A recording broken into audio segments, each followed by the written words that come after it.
Perkenalkan, nama saya Niputu Kamedewi, NIM 18103372. Saya adalah mahasiswa kampus TIKI Indonesia semester 6. Di sini saya akan menjawab soal UTS dengan mata kuliah Bank dan Lembaga Keuangan lainnya. Soal yang pertama yaitu sebutkan layanan yang diberikan oleh Bank Umum atau BPR yang kalian ketahui.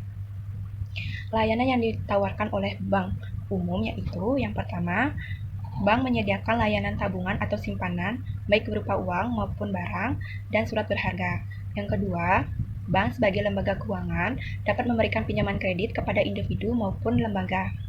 Kemudian yang terakhir, bank menyediakan berbagai layanan jasa seperti transfer antar bank maupun antar rekening. Kemudian selain itu bisa melakukan pembayaran tagihan seperti pembayaran internet, listrik, dan masih banyak lagi.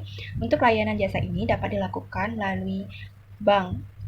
Bisa dilakukan melalui bank maupun bisa dilakukan melalui ATM atau mobile banking.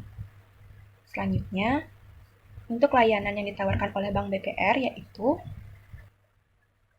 yang pertama, BPR menyediakan deposito kepada masyarakat yang dimana simpanan yang pencatatannya hanya dapat dilakukan pada jangka waktu tertentu dan syarat-syarat tertentu. Yang kedua, BPR menyediakan kredit pinjaman bagi seseorang atau badan usaha yang membutuhkan pinjaman untuk keperluan tertentu dan membayarnya kembali dalam jangka waktu yang ditentukan. Kemudian yang terakhir, BPR menyediakan layanan tabungan yang dimana simpanan yang penarikannya hanya dapat dilakukan menurut syarat tertentu yang disepakati. Yang kedua itu dana pihak kedua. Yang dimaksudkan dengan sumber dana pihak kedua ini adalah sumber-sumber dana tambahan yang dapat dicairkan apabila bank mengalami kesulitan dalam mendapatkan dana pihak kedua dan pihak ketiga. Dana ini biasanya memiliki bunga yang lebih mahal dan hanya bisa digunakan untuk perputaran uang sementara waktu. Bank biasanya mengambil keputusan ini untuk membiayai transaksi tertentu dan mendesak. Sumber dana ini terdiri dari yang pertama, pinjaman Bank Indonesia. Pinjaman ini dapat digunakan jika mengalami kesulitan dana dan membutuhkan bantuan dari luar negeri. Bantuan ini diproses dalam bentuk pinjaman ke Bank Indonesia yang ditunjukkan sebagai penyalur bantuan. Yang kedua, pinjaman antar bank. Bank juga meminjam dana dari bank yang lain selama mendapat persetujuan dari Bank Indonesia karena berkaitan dengan kebijakan moneter. Biasanya jenis pinjaman ini berbentuk pinjaman jangka menengah dan jangka panjang. Yang ketiga itu yang terakhir itu pinjaman dari lembaga keuangan bukan bank atau LKBB. Biasanya berupa surat berharga yang dapat diperjualbelikan lagi dan dapat diperpanjang. Selanjutnya itu yang ketiga, sumber dana pihak ketiga. Dana pihak ketiga ini adalah dana yang dapat dari masyarakat yang memakai jasa perbankan dari bank tersebut sebagai nasabah.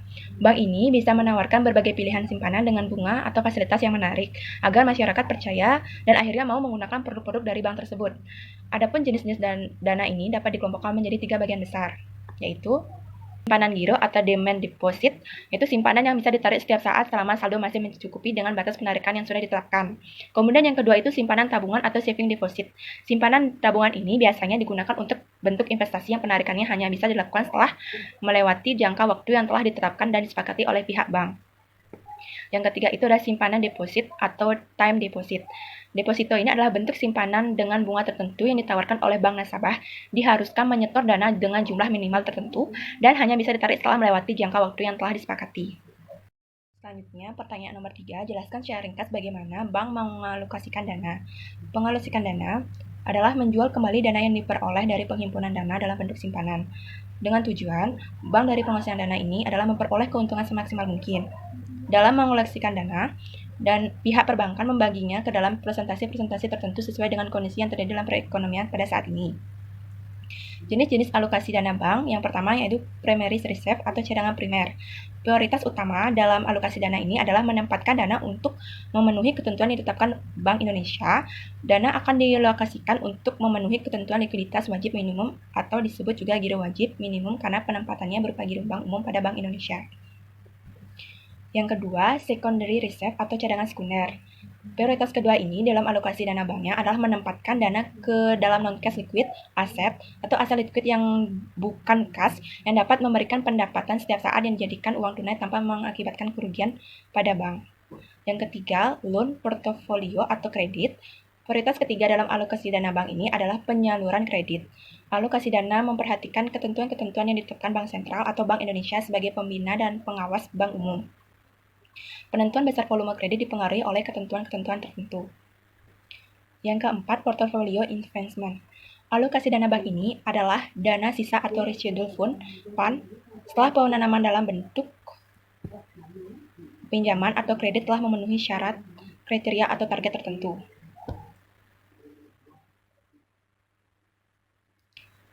Yang kelima, fixed asset atau aktiva tetap. Alokasi atau penanaman dana bank terakhir itu adalah penanaman modal dalam bentuk aktiva tetap dan aktiva tetap lainnya. Selanjutnya, pertanyaan yang terakhir itu apa peranan Bank Indonesia sebagai bank sentral? Peranan Bank Indonesia sebagai bank sentral yaitu yang pertama, mengatur dan mengawasi bank umum, yang kedua, mencetak dan mengedarkan uang kartal, yang ketiga, mengatur kelancaran sistem pembayaran, yang keempat, sebagai penyedia dana terakhir dari bank umum, yang kelima, menetapkan dan melaksanakan kebijakan moneter. Sekian dari jawaban saya. Mohon maaf apabila ada kesalahan kata maupun kendala lainnya. Saya ucapkan terima kasih. Om Santi.